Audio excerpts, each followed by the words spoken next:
are you? I think all you are fine and stay at home and be safe. As you all know, we are discussing the chapter 7, security in the contemporary world. In this, we already discussed some topics. What is security? We are discussing in the last period, and traditional nations, external balance of power, and alliance building, and traditional nation international. These are we discussing. Now today we start our topic with traditional security and cooperation. In traditional security, almost universally views that countries should only go to war for right reason, self-defense, or protect other people from genocide. Genocide, you all know in last previous classes, it means when many people are killed collectively. That is called by the own government or by the another country. That is called genocide. In traditional security, और ज़्यादातर ये होता है कि इसमें देखा जाता है कि वॉर जब होती है जब एक कंट्री दूसरे से अपने को सेल्फ डिफेंस करता है या कि वो अपने को प्रोटेक्ट करता है. आर्मीज मस्ट अवॉइड किलिंग और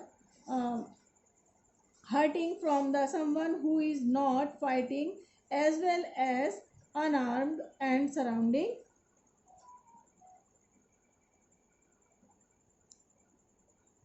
surrounding.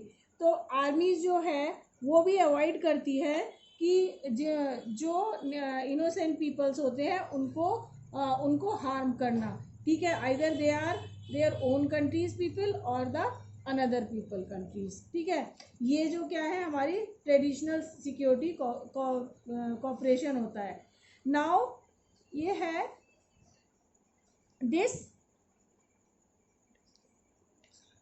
disarmament. All countries to give the certain kinds of weapons. ठीक है, in 1972 biological weapons like in this is the form BWC, and in 1992 the chemical weapons convention CWC banned by and protection by the possession of these weapons. बेटा in modern era खाली हमारी जो war है वो traditional तरीके से नहीं होती. आजकल बायोलॉजिकल एंड केमिकल वॉर हाँ होती हैं आजकल. ये तो सबसे ज़्यादा रीसेंट एग्जांपल आप देख रहे हो कोविड-19 जो आप देख रहे हो कि कितनी ज़्यादा all over the world global problem है. हाँ, बायोलॉजिकल प्रॉब्लम है. ये वॉर है. एक तरह से चाइना ने किस तरह से बड़े बड़े कंट्रीज़ को बायोलॉजिकल वॉर जो है उसने लड़ी. कोई आर्म इसमें यूज़ नहीं हुआ. उसने एक बायोलॉजिकल एक जो है क्या कहते हैं वायरस अपना जो है वर्ल्ड में, और बड़ी बड़ी जो वर्ल्ड पावर थी जो हमने लास्ट चैप्टर्स के अंदर पढ़ा कि अमेरिका किस तरह से डोमिनेट कर रहा था सेकेंड वर्ल्ड वॉर के बाद, और स्पेशली इन 92 जब रशियन इंटीग्रेशन हुआ तो यूनिपोलर पावर के रूप में वो निकल कर आया. बट अगर अब आप देखोगे कि कोविड-19 के बाद अब उसकी क्या पोजीशन है, उसको सबसे ज़्यादा अगर देखा जाए तो यूएस की जो इकोनॉमी पे वॉर किया है किसने, चाइना ने. किसके थ्रू, बायोलॉजिकल वॉर के थ्रू. ये ना. नाउ नेक्स्ट और ये जो केमिकल है ये तो आप जानते ही हो कि किस तरह से न्यूक्लियर के बाद ये नए तरह की एक जो है वॉर स्टार्टिंग हुई है जिसमें बायोलॉजिकल केमिकल ये यूज़ करती है वन कंट्री अनदर कंट्री के ऊपर. ठीक है. Now arm control. Anti-ballistic missiles treaty in 1992 stopped the US and Soviet Union from using ballistic missiles to limit large scale production. क्या हुआ बेटा, इंटरनेशनल ऑर्गेनाइजेशन ये बने ही इसलिए थे कि ये peace all over the world. तो जब two super power US and Soviet, इनको कब 1992 में इनको कहा गया कि आप अपने जो आर्म्स हैं, बैलिस्टिक मिसाइल्स जो हैं, इनको आप लिमिट में ही इनका प्रोडक्शन ही कम करिए, जिससे कि क्या होगा कि फिर यूज़ करने की पॉसिबिलिटी भी कम रहती हैं। ठीक है। Other arm control treaties were also signed for the reduction treaty, START, strategic arm limited treaty, and nuclear non proliferation treaty, NPT। इसकी जो फुल फॉर्म होगी, शॉर्ट फॉर्म होगी, वो क्या होगी, NPT। ये आपके वन वर्ड क्वेश्चन आंसर्स हैं सब। To limit the weapons which many bring large scale destructions. ये जो है टाइम टू टाइम यूएन के थ्रू या कंट्रीज आपस में एक दूसरे से वॉर को प्रोटेक्ट करने के लिए, आर्म्स को कंट्रोल करने के लिए आपस में टाइम से टाइम इसमें ट्रीटीज़ होती रहती हैं, जिसमें कि आर्म को बैलेंस्ड करने के लिए, कि जिससे जो वर्ड है उसमें उसका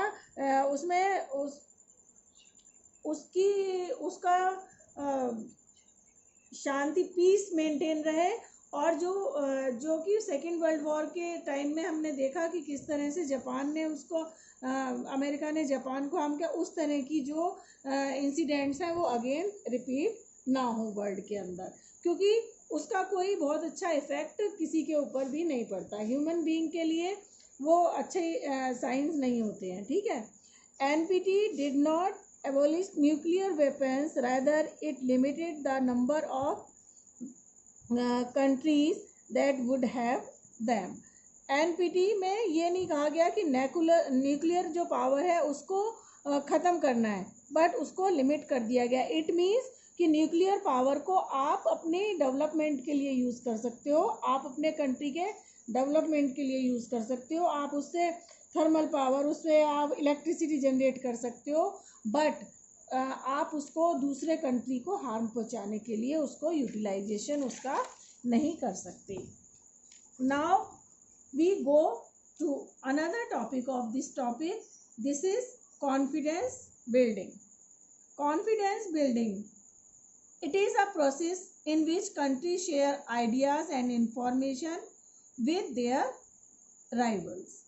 देखो, एक होता है क्लास के अंदर आपकी फ्रेंडशिप होती है ना, तो आप क्या करते हो कि नहीं, एक नॉर्मल आपके होते हैं तो उसमें आप बातचीत करते हो, अच्छा होता है। लेकिन उसके भी फिर आगे जाते हो तो आप क्या करते हो, जब आपकी फ्रेंडशिप और ज़्यादा अच्छी हो जाती है तो आप अपने नोट्स भी एक्सचेंज करते हो। तो इसी तरह ये कंट्रीज़ जब इनके रिलेशन और अच्छे डेवलप होते हैं तो ये अपने आइडियाज़ और अपनी इंफॉर्मेशन को अपने राइवल्स के साथ जो है वो शेयर करते हैं।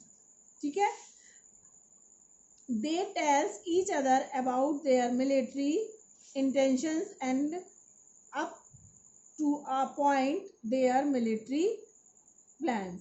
वो एक दूसरे को शेयर करते हैं कि उनकी जो आर्मी की जो वो ग्रोथ हो रही है या उसमें जो भी कुछ प्लानिंग कर रहे हैं उसकी इंटेंशन क्या है। ठीक है। और किस तरह से वो सब पॉइंट वो डिस्कस करते हैं बैठ के, जिससे कि क्या होता है बेचा, जिससे कि कॉन्फिडेंस में रहते हैं दोनों कंट्री, और उनको ये नहीं लगता कि इसके दिमाग में क्या चल रहा है। जैसे कि अगर आपकी किसी से फ्रेंडशिप होती है और आपने आइडिया बातचीत करते हो तो क्या होता है, आप लोगों को क्लियरिटी रहती है कि ऐसा नहीं। और जब आपकी किसी से बातचीत नहीं है तो आपको कुछ पता नहीं चलता कि उसके दिमाग में क्या चल रहा है, जिससे नेगेटिविटी कई बार क्रिएट हो जाती है। तो इसीलिए next topic, this is the way to respect our country that we are not willing to attack them. इससे क्या होता है, एक कंट्री दूसरे कंट्री को भरोसे में रखता है और वो बताता है कि मेरा तुम्हारे ऊपर अटैक करने का कोई इंटेंशन नहीं है। और जिससे क्या होता है बेटा, वॉर होती है तो वॉर में जो बहुत ज़्यादा डिस्ट्रॉय होता है ना, जो जो पैसा खर्च होता है उसको, इकोनॉमी डाउन हो जाती है ना, और जो प्राइस राइज बहुत ज़्यादा होता है तो, और पॉपुलेशन ख़राब होती है, तो इसका इफ़ेक्ट अच्छा नहीं पड़ता। तो यही यूएन को बनाने का एक रीज़न था कि जो पैसा हम वॉर्स में ख़त्म करेंगे वो हम अपने ह्यूमन डेवलपमेंट के अंदर खर्च करते हैं, अपने डेवलपमेंट के लिए उसको यूज़ करते हैं। नाउ मैंने आपको बताया था कि टू वेज होते हैं, traditional and non traditional nation. ठीक है, now we come to next topic, non traditional nation. Non traditional nation, non traditional views of security has been called human security or global security. These are called as a human security. All over the world हम human के development की बात करते हैं। Global का मतलब आप समझते ही हो, ग्लोबलाइजेशन होने से, है ना, विश्व। Human, first topic is human security. Human security, human security. Human security is about the protect of people more than protection of state, because during the last 100 years more people have been killed by their own government than by the foreign armies. जो हमारी last century थी इसमें हमने देखा कि इसमें human security ज़्यादा important है। इसमें जो हमें प्रोटेक्शन देनी है अपने सिटीजन्स को, वो अपनी ओन गवर्नमेंट से है, ना कि अदर कंट्री के अटैक से है। ठीक है, आपने देखो फॉर एग्जांपल आपने देखा कि हिटलर का जो पूरा वो था नाजिज्म, उसने किस तरह से गैस चैम्बर में किस तरह से गैस चैम्बर के अंदर लाखों लोगों को जो उसको क्रिटिसाइज करते थे उनको किया। इसी तरह सद्दाम हुसैन, 9th क्लास के अंदर आपने उसको पढ़ा। अभी आप रिसेंट आप देखते हो कि साउथ कोरिया का जो डिक्टेटर है वो किस तरह से वहाँ पर, तो ये ह्यूमन सिक्योरिटी इस टाइम अपनी ओन गवर्नमेंट से हमें ह्यूमंस को दिलवानी है। इसके न्यू इरा में हमें जो हमारे नेबरिंग कंट्री हैं या अदर नेशंस है उनकी आर्मी के अटैक से ज़्यादा हमें अपनी पर्सनल गवर्नमेंट से ह्यूमैनिटी को प्रोटेक्शन करना है। तो protecting citizen from foreign attack, एक इसमें ये भी होता है कि फॉरेन जब भी हमारा जैसे कंट्री है तो हमें अपने पाकिस्तानी अटैक से, चाइना अटैक से हमें अपने सिटीजन्स को बचाना है। Number two human security from hunger, diseases, natural disaster, because these kill for more people than war, genocide and the terrorism combined. अब क्या है कि दूसरा एक और है, ह्यूमनिटी को, हमें ह्यूमंस को किस तरह से बचाना है। एक तो हंगर, जो पुअर कंट्रीज हैं वहाँ पर हंगर जो है, जैसे बेटे अफ्रीकन कंट्रीज हैं, यूथोपिया हो गया, और इंडिया में भी बहुत सारी स्टेट्स हैं जहाँ पर ये प्रॉब्लम अभी भी स्टिल इतने सालों बाद भी, है ना, अपनी फ्रीडम के, हम लोग अभी हंगर को विन नहीं कर पाए हैं। ठीक है, तो हंगर, भूखमरी जिसे कहते हैं, है ना, डिजीजेस, बीमारियां, इतनी जानलेवा बीमारियां होती हैं जिससे हमें अपने ह्यूमन को बचाना है। नेचर डिजास्टर, फ्लड है, ड्रॉट्स है, असम में जिस तरह से, हाँ, ये फ्लड्स आ जाते हैं इंडिया के अंदर। देखो जो कोसी रिवर है ये पूरे नॉर्थ ईस्ट को जो है हमारे प्रॉब्लम क्रिएट करती है। बिहार में हर बार जो है आती है, और असम के अंदर अभी भी आई हुई है, और 1-2 ईयर पहले आपने केरला देखा था किस तरह से वहाँ पर डिजास्टर हुआ था। ठीक है, और राजस्थान के कुछ पार्ट्स के अंदर आप देखोगे तो वहाँ पर सूखा पड़ता है बहुत ज़्यादा, जिसकी वजह से जो है ह्यूमनिटी को हमें सिक्योर करना है वहाँ पर। और इसके बाद इसमें लाखों लोग मर जाते हैं। जेनोसाइड मैंने अभी अभी आपको बताया, और टेररिज्म, ये एक मॉडर्न एरा के अंदर, मॉडर्न सिनेरियो के अंदर ये एक न्यू प्रॉब्लम है जो कि टेररिज्म है, जिससे ऑल ओवर द कंट्री, मतलब कि हमारी सुपर पावर अमेरिका और हम इंडिया, 26/11 देखो बेटा, अमेरिका जो है यूनिपोलर, जब रशियन डिसइंटीग्रेशन के बाद वो एक सुपर पावर बन गया, लेकिन उसको भी एक छोटे से कंट्री के थ्रू क्या हुआ, टेररिज्म को फेस करना पड़ा। अलकायदा, WTO का उन्होंने पूरा बिल्डिंग, आप जानते हो, 26/11। इस तरह इंडिया के अंदर बहुत सारी जो टेररिस्ट अटैक हैं जो वो होते हैं। पार्लियामेंट अटैक हुआ इंडिया में 26/11। और आप डेली अगर आप न्यूज़ पढ़ोगे तो आप देखोगे कि किस तरह से हमारी जो बॉर्डर स्टेट है कश्मीर, है ना, वहाँ पर किस तरह से अटैक होते हैं, और वहाँ पर civilians as well as military को किस तरह से वहाँ पर अपनी कितने सारे लोग जो हैं अननेसेसरी वहाँ पर अपनी जान से चले जाते हैं। Now next, the protection of community and individual from these type of threats as well as from the internal violence। इस तरह से हमें अपनी इन कम्युनिटीज़ को अपने अंदर और बाहर दोनों तरीक़ों से अपनी कम्युनिटीज़ को बचाना है। नाउ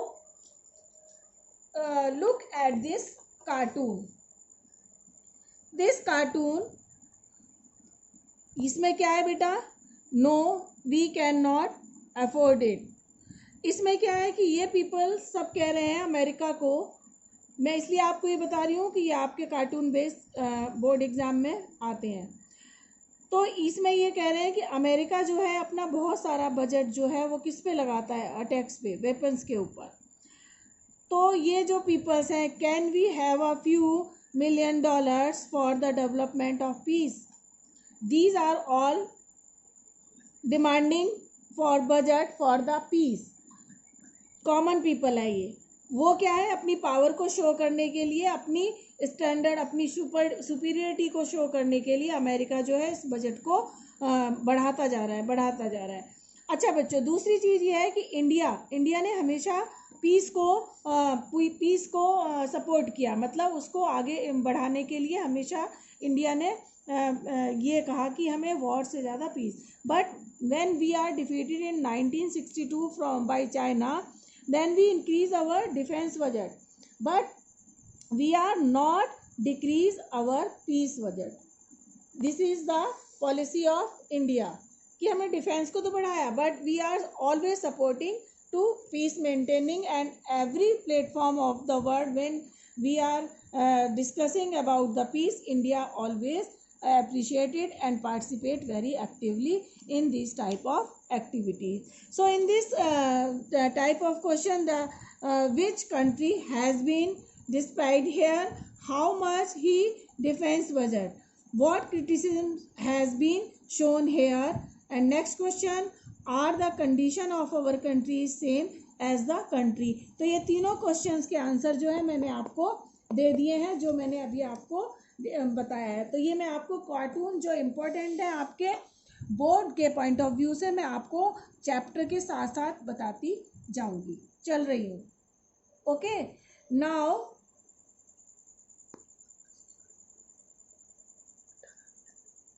ग्लोबल सिक्योरिटी आप सब जानते हो, ग्लोबल भी जानते हो आप, विश्व सुरक्षा है ना, and implies the protection from the threats which may have affect the people state globally emerged in 1990। ये कब हुआ? ये इसकी इमरजेंस कब हुई? 1919 के अंदर। हाँ, इसको जो इसकी फाउंडेशन जो पड़ी वो थी 1990 में अंदर। To respect global to stop the global warming, terrorism, health and epidemic etc। ये सब किस किस चीज़ों को, जो बेटा ग्लोबल प्रॉब्लम है, इस चैप्टर के स्टार्ट में ही मैंने आपको बताया था कि जो ग्लोबल प्रॉब्लम होती हैं, जैसे कि ग्लोबल वार्मिंग है ना, तो इसमें खाली इंडिया के अंदर ये प्रॉब्लम नहीं है, ना USA इसको फेस कर रहा है, या यूँ कह लो कि ना डेवलप कंट्री ना नॉन डेवलप कंट्री, ये सबको ही साथ है क्या? ग्लोबल वार्मिंग है ना। एंड टेररिज्म, अभी हमने डिस्कस किया कि वर्ल्ड पावर से लेकर और पुअर कंट्रीज तक सब इसको फेस करते हैं, टेररिज्म। ठीक है, हेल्थ जो है आप देखो, जैसे कोविड-19 है, इसको पुअर कंट्रीज से लेकर अमेरिका तक इसको फेस कर रहा है, यूरोप के सारे rich countries as well as the poorer country of Africa and Asia and the, ये इसी में आपका ये नेक्स्ट वो भी आ जाएगा। नाउ है environmental degradation causing serious threat of security. हमारा जो एनवायरनमेंट है वो डिग्रेड होता जा रहा है, पोल्यूशन आपको, आप थर्ड क्लास से लेकर आप सेकंड स्टैंडर्ड से लेकर अब तक इसके ऊपर टॉपिक लिखते आए हो कि किस तरह से पोल्यूशन है और डिफरेंट टाइप के पोल्यूशंस हैं, वो किस तरह से इसी वजह से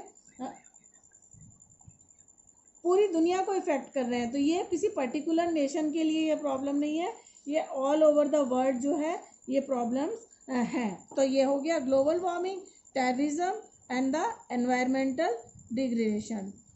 due to global warming a sea level rise of 15 to 20 metre would, तो ये जो ग्लोबल वार्मिंग है इसकी वजह से due to the global warming, बेटा जो सी लेवल होता है ना, समुद्र जो है वो उसका जो लेवल है वो राइज होता जा रहा है। कैसे?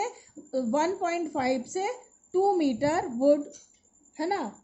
तो ये हर बार एवरी ईयर 1.5 मीटर से 2 मीटर तक बढ़ता जा रहा है।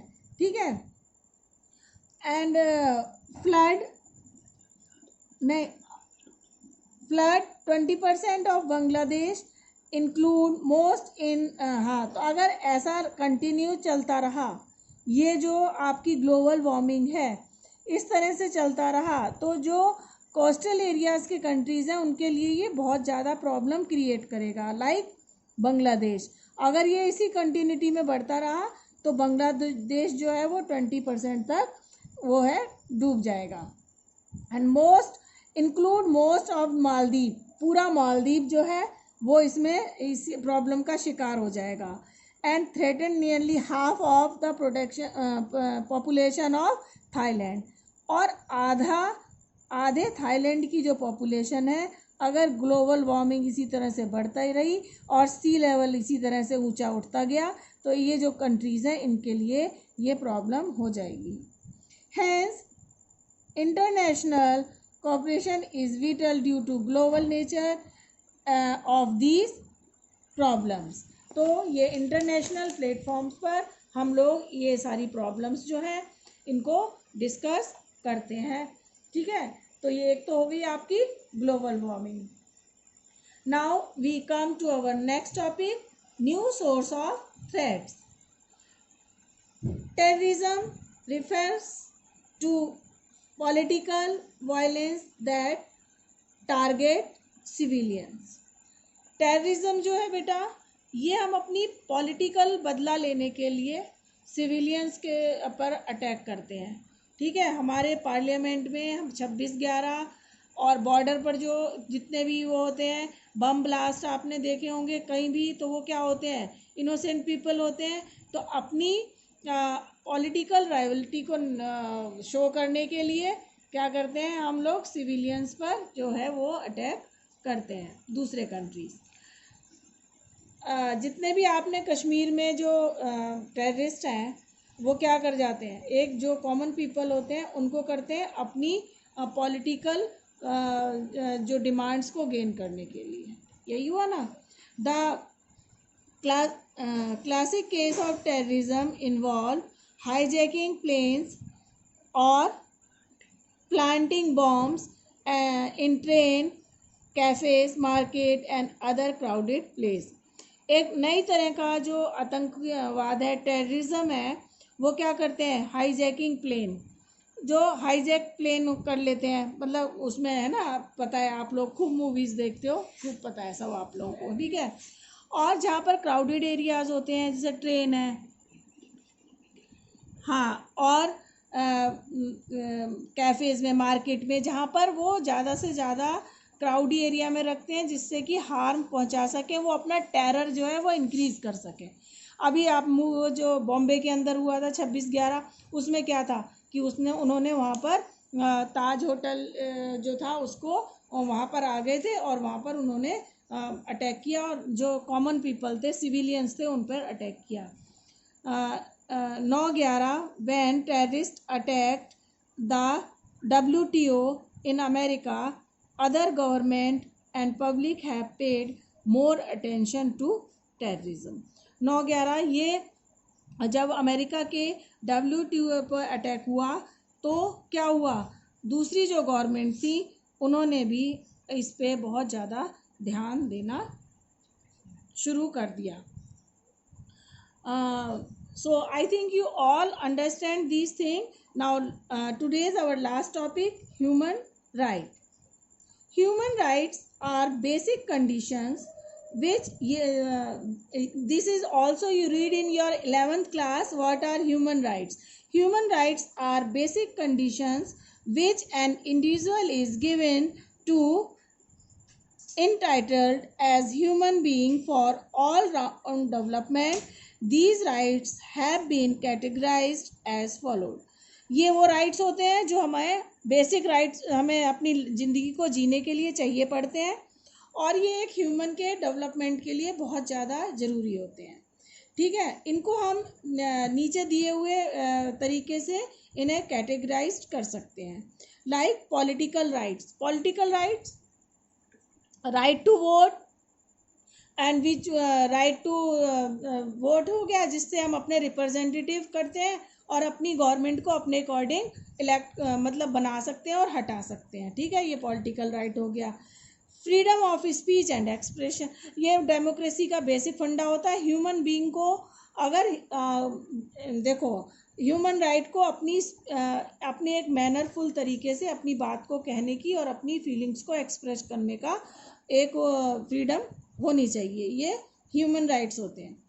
Freedom of assemble in a peaceful manner, हमें इतनी फ्रीडम होनी चाहिए कि हम कहीं पर भी मीटिंग कर सकें जहाँ पर आर्म्स ना हो और अपने जहाँ से किसी दूसरी कम्युनिटी को की पीस को इफ़ेक्ट ना हो। इकोनॉमिक राइट, और आपको इक्वल अपॉर्चुनिटी मिलनी चाहिए। आपको पैसा कमाने के लिए जो है आपको रिसोर्सेज मिलने चाहिए। आपको वेजेस जो है मिनिमम वेजेस मिलने चाहिए जितना भी है ना। And social and civil rights, आप में जैसे कि सोशल राइट्स हो गए बेटा कि डाउरी हो गया, सती प्रथा हो गया, आपका अनटचेबिलिटी है, तो ये जो है ये सोशल राइट्स के उसमें आते हैं। तो ये हमें सोशल राइट्स भी होने चाहिए, हमें सोशली इक्वल होना चाहिए, मतलब इक्वलिटी हमें मिलनी चाहिए। And civil rights and right of indigenous minorities, और जो बेटा हमारे कंट्री के अंदर माइनॉरिटीज़ होती हैं उनको भी राइट्स देने चाहिए, ना कि हमें जो मेजॉरिटी पीपल हैं उनकी डोमिनेशन कंट्री के अंदर चलनी चाहिए। So I think all you understand this topic, and if you have any query we will discuss in our next Zoom class. Please write down in a separate copy, and in the next topic we will continue this topic. Have a nice day.